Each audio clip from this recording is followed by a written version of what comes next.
যুক্তরাষ্ট্র থামাতে পারছে না ক্যালিফোর্নিয়ার দাবানল। ঝোড়ো হাওয়ায় আগামী দুদিন এর ভয়াবহতা আরও ছড়িয়ে পড়ার আশঙ্কা করা হচ্ছে। এমন পরিস্থিতিতে দাবানল বাগে আনতে যোগ দিয়েছেন পাশের দেশ কানাডা আর মেক্সিকোর দমকল কর্মীরা। এদিকে দাবানলে এখন পর্যন্ত মৃত্যু হয়েছে অন্তত ১৬ জনের, একই সাথে নিখোঁজ রয়েছেন আরও ১৬ জন।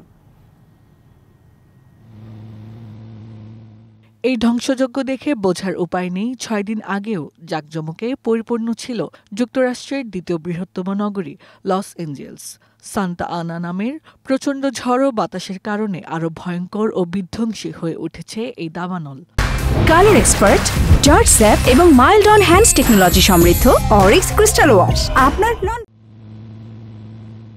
দাবানলে পেলিসেডস এলাকায় পুড়ে গেছে ২৩,০০০ একরেরও বেশি জায়গা। একই হারে পুড়ছে ইটন সহ আরও কয়েকটি শহর। পুড়ে মাটিতে মিশে গেছে মালিবু শহর। এরই মধ্যে ১.৫ লাখের বেশি বাসিন্দাকে দ্রুত সরে যাওয়ার নির্দেশনা দেয়া হয়েছে।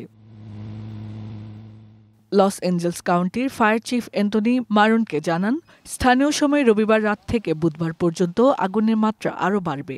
এ সময় বাতাসের গতি ৯৬ কিলোমিটারে পৌঁছাবে বলে সতর্ক করেন তিনি। এতে পরিস্থিতি আরও ভয়াবহ হয়ে উঠবে বলে আশঙ্কা কর্তৃপক্ষের। শুষ্ক আবহাওয়ার কারণে এই পরিস্থিতি আরও কিছুদিন অব্যাহত থাকবে, ফলে হুমকির মুখে রয়েছে কাউন্টিগুলো।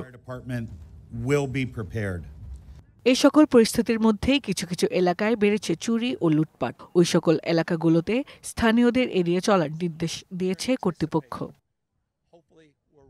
এদিকে যুক্তরাষ্ট্রের ৮ রাজ্যের পাশাপাশি দমকল কর্মী আসছে পার্শ্ববর্তী দেশ কানাডা ও মেক্সিকো থেকে।